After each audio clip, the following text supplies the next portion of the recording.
Terima kasih Pak Nicholas. Saya share screen dulu sebentar. Oke, mudah-mudahan screen saya sudah kelihatan. Selamat sore Bapak Ibu semua. Topik yang saya akan bawakan adalah mengenai tips publikasi di jurnal internasional dalam bidang sains dan engineering, ya. Secara khusus di bidang sainsnya yang lebih ke arah fisik, ya, ke fisik dan engineeringnya. Oke, ini adalah subtopik-subtopik yang kita akan bahas hari ini. Kita akan mulai dengan melihat apa itu publikasi ilmiah. Publikasi ilmiah adalah tulisan yang isinya berupa hasil riset yang original yang dipublikasikan.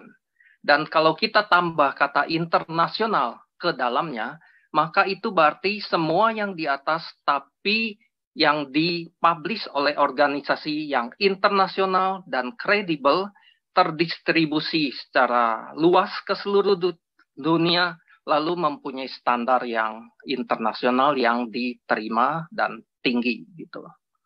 Engine dari publikasi internasional adalah pertama kita kenal publication office atau publisher, ya. Ada berbagai macam publisher dari IEEE, Springer, Wiley, APS, Elsevier dan sebagainya. Lalu kita tahu ada juga yang disebut dewan redaksi dari jurnal yang bersangkutan, jadi board of editors-nya, lalu ada penulis-penulis, dan untuk mendukung semua itu ada reviewer yang adalah spesialis dalam bidang yang bersangkutan. Dan yang ditandai warna kuning adalah bagian dari komunitas ilmiah. Mereka bukan karyawan dari publication office, tapi adalah kita-kita semua, peneliti ataupun dosen ataupun mahasiswa. Sifat dari publikasi ilmiah adalah pertama bisa terdokumentasi, artinya bisa di-cite, ada volume, ada nomor, ada tahun terbit, ada halaman. Terdistribusi secara luas oleh organisasi yang terpercaya. Lalu yang paling utama adalah harus ada yang disebut originality. Originality artinya dia bukan menulis ulang dari literatur yang sudah ada, bukan yang disebut reinventing the wheel, dan dia mempunyai novelty yang cukup, lalu secara jelas menunjukkan dalam tulisannya apa beda antara paper yang dia tulis dengan publikasi yang sudah ada sebelumnya. Untuk itu diperlukan citasi yang memadai. Nah, kecuali review paper itu masih boleh itu menulis ulang dari hasil yang sudah ada sebelumnya. Ada berbagai klasifikasi dari paper di jurnal internasional. Ada yang regular paper, ada yang rapid communications atau letters. Bedanya yang satu boleh panjang lebar, yang satu itu pendek dan ingin cepat-cepat diberitahu ke dunia. Yang satu mungkin bisa beberapa kali proses bolak-balik review perbaiki, yang satu agak strict. Kemudian review paper dan invited paper itu biasanya hanya berdasarkan invitasi dari editor, dan biasanya itu bagiannya yang kita sebut orang-orang besar di bidang ilmu yang bersangkutan. Lalu ada comment and reply. Step untuk publikasi menghasilkan lah ya publikasi ilmiah adalah stepnya pertama dari penulis dahulu. Penulis harus melakukan research, dapat research yang tadi punya originality, mempersiapkan manuskripnya, lalu kirim ke publication office, kita sebut submission, lalu editor akan mencari reviewer yang cocok dengan paper itu, reviewer akan mempelajari secara teliti, memberikan laporannya ke editor, editor akan melihat lalu memberikan semacam keputusan sementara. Paper ini di-accept atau enggak. Accept-nya pun bisa accept yang apa adanya, tanpa perbaikan, atau dengan revisi, ada yang minor, ada yang mayor, atau yang lebih buruk adalah mungkin di reject atau di review ulang gitu ya. Dan itu keputusan sementara editor dikirim balik ke author. Author katakanlah papernya perlu direvisi, dia revisi, submit ulang. Kemudian dari sana editor membuat final decision-nya. Kalau sudah final decision, maka editor akan meneruskan itu ke publisher. Publisher akan melakukan editing, menyesuaikan dengan format, lalu mengirim print proof-nya ke author. Author memeriksa, kalau sudah oke, ya tinggal menunggu waktu untuk dipublikasikan. Kalau sudah publikasi, author bisa mendapatkan yang disebut cetak lepas atau reprint-nya. Tips untuk menyiapkan paper jurnal internasional itu apa? Ya, yang pertama adalah research. Artinya kerja. Teliti. Kita butuh fasilitas laboratorium. Diskusi. Kita butuh teman untuk diskusi. Kita butuh research group. Kita butuh orang-orang yang sebidang, yang dengannya kita bisa mencari kelebihan dan kekurangan kerjaan kita. Kemudian banyak baca paper-paper yang berkaitan. Tujuannya apa? Supaya kita bisa merekognisi ya paper yang kita tulis originality-nya di mana. Apa yang belum dilakukan orang lain yang ada di kerjaan kita. Nah, untuk itu butuh comprehension dari pengetahuan dari penulis. Dari sanalah mahasiswa membutuhkan kemampuan dari dosen pembimbing misalnya. Dan kalau sudah, tinggal pilih jurnal. Jadi bagian yang tersulit dalam menyiapkan suatu publikasi ilmiah internasional adalah bagian yang atas ini. Melakukan penelitian sampai mendapatkan originalitas. Dan bagaimana memilih jurnalnya? Ya, jurnal yang biasa kita baca kalau kita bekerja di satu bidang yang spesifik itu, atau jurnal yang sering disitir pada paper-paper yang kita baca yang berkaitan dengan topik itu. Kalau sudah dapat jurnalnya apa, mau kita publish di sana, ya datang ke websitenya, lalu pelajari. Scope of topics-nya apakah sesuai? Impact factor-nya berapa? Apakah ini jurnal yang papan atas atau bukan? Siapa editornya? Siapa penerbitnya? Apakah berbayar atau enggak? Bagaimana cara submit? Lalu format manuskripnya. Biasanya dia menyediakan semacam template yang kita bisa ikuti. Kemudian kalau perlu baca beberapa artikel dari jurnal yang bersangkutan untuk mendapatkan impresi. Apakah paper saya cocok dengan jurnal itu? Kalau sudah melakukan demikian, kita itu bisa menjawab pertanyaan-pertanyaan berikut ini. Apakah kerjaan kita relevan dengan untuk ke jurnal? Apakah jurnalnya cocok? Apakah kerjaan kita qualify untuk standar jurnal yang bersangkutan? Kalau itu sudah, maka kita bisa publikasi. Dan khusus untuk dosen, ini hanya menunjukkan bahwa Dikti itu membagi publikasi jurnal internasional dalam jurnal internasional yang biasa sama yang bereputasi. Yang bereputasi dia ukur lagi dengan matriks yang disebut SGR index. Kemudian ada juga jurnal impact factor, ya. Jadi kalau kita ingin mendapatkan nilai yang cukup tinggi di untuk kumnya, maka pilihlah jurnal yang masuk ke kelompok jurnal bereputasi. Struktur dari jurnal itu apa? Pertama adalah tulisan jurnal. Pertama judul, kemudian nama pengarang termasuk afiliasinya. Lalu ada abstrak, ada keywords, ada isi dari tulisan, yaitu ada section, mungkin juga ada subsection, dan kalau perlu ada ucapan terima kasih, lalu ada referensi. Dan kalau kita sudah memiliki semua itu, maka ada satu hal lagi yang kita perlu perhatikan, yaitu penggunaan bahasa. Bahasa, katakanlah bahasa Inggris, ya, karena jurnal internasional, gunakan bahasa Inggris yang benar, yang mudah dimengerti, yang terstruktur. tulisan di jurnal bukanlah ajang untuk pamer kemampuan bahasa Inggris, tapi supaya tulisan itu bisa dibaca dan dimengerti oleh audiens kita. Sehingga teknik menulis jurnal berbahasa Inggris dalam bidang engineering dan science itu berbeda dengan sastra Inggris. Jadi sebaiknya gunakan kata-kata yang semakin pendek makin baik, makin terstruktur makin baik, ya. Kemudian dari bagian jurnal itu untuk judul pilih judul yang representatif dan kuat yang menggambarkan isi kerjaan itu. Kemudian author barangkali perlu dicek, ya, dengan siapa kita bekerja sama. Apakah ada pembimbing ataukah kita itu sebenarnya meneruskan kerjaan dari senior kita sebelumnya, sehingga siapa saja yang perlu masuk sebagai co-author.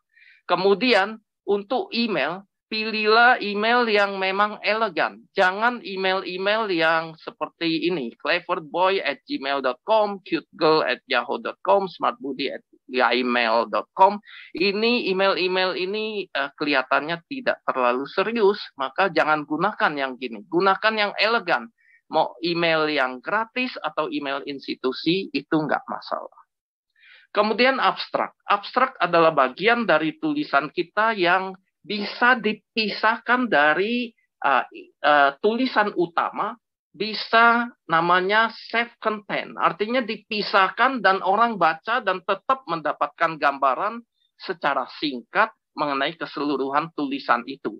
Di situ harus ada kenapa tulisan itu penting, bagaimana cara kita melakukan penelitiannya, hasilnya bagaimana, dan ada klaim-klaim kita yang utama yang kita masukkan ke sana.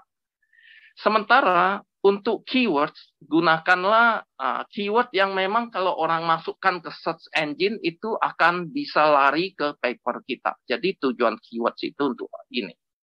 Kemudian struktur tulisan sebenarnya tidak ada panduan yang kaku, tetapi umumnya orang itu menggunakan struktur seperti ini yang kita bisa singkat IMRED plus C.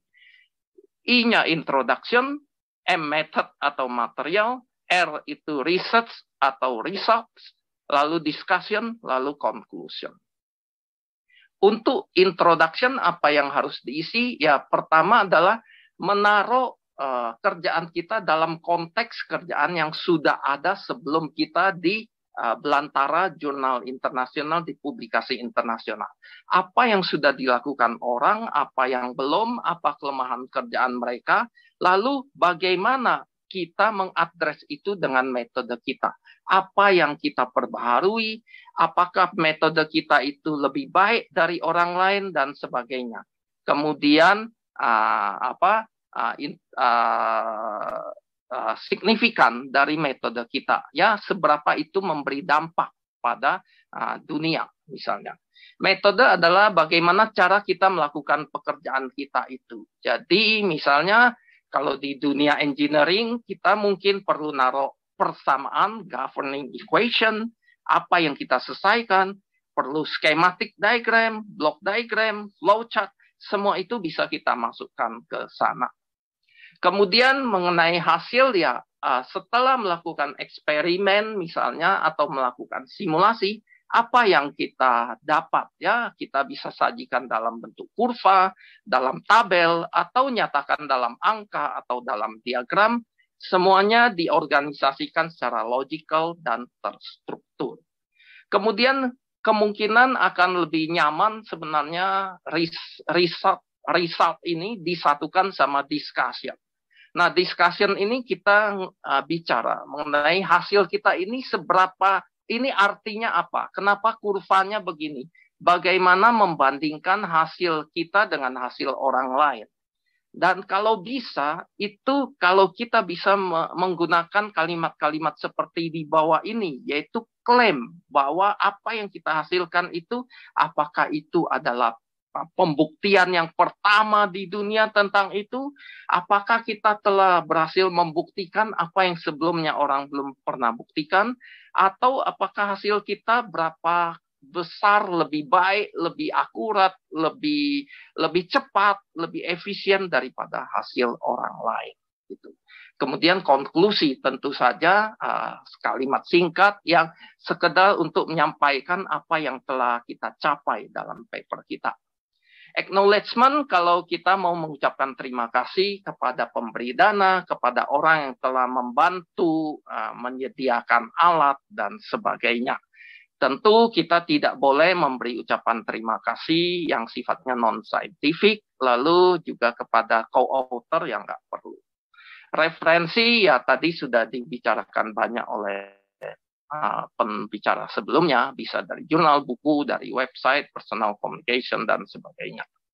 Nah, yang mungkin agak menarik adalah proses paper review. Ya, review itu adalah satu proses untuk menyaring supaya paper-paper yang tidak memenuhi syarat itu tidak masuk. Jadi paper yang tidak punya originality yang cukup, yang cuma reinventing the wheel, yang tidak ditulis dengan baik, yang ada error baik secara teknikal maupun bahasa, atau yang isinya terlalu trivial itu tidak masuk.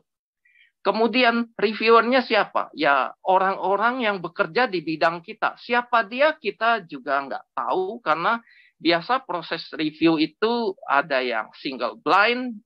Single blind artinya penulis tidak tahu siapa yang mereview dia, tapi reviewer tahu siapa yang dia review. Double blind adalah dua-duanya saling nggak tahu siapa. Kemudian semuanya dilakukan secara online sehingga mestinya cepat. Yang lama adalah menunggu waktu reviewer untuk membaca, mempelajari, dan menuliskan hasil reviewnya. Review itu biasanya 2, bisa juga 3, dan reviewer bisa memberikan komen, ya, merekomendasi. Ini di-reject atau di-accept. Reviewer biasanya menggunakan kata-kata yang mungkin juga cukup keras, ya, bahwa paper ini tidak bermutu dan sebagainya. Itu dia bisa melakukan itu. Yang di-assess di proses review adalah technical detail, quality, dan presentation, ya. Jadi presentation di sini termasuk struktur paper, bahasa, gambarnya jelas atau enggak. Quality itu situ ada originality, technical detail itu apakah referensinya cukup, apakah clear bahasanya, apakah ada keuntungan technical, scientific dari paper itu. Nah, paper bisa saja ditolak, tapi kebanyakan kalau kita sudah sering, maka paper kita kalaupun diterimanya dengan revisi. Nah, ini adalah saat-saat yang genting bagi penulis, karena kalau sudah terima dengan revisi, kita harus merespon, ya, memperbaiki paper kita sesuai dengan hasil review, lalu memberikan respon yang sesuai, yang wajar, yang tepat untuk komen dari reviewer. Dan bisa juga kita nggak setuju dengan komen reviewer. Nah, kita boleh merespon itu sebagai tidak setuju, tapi dilakukan secara polite, ya.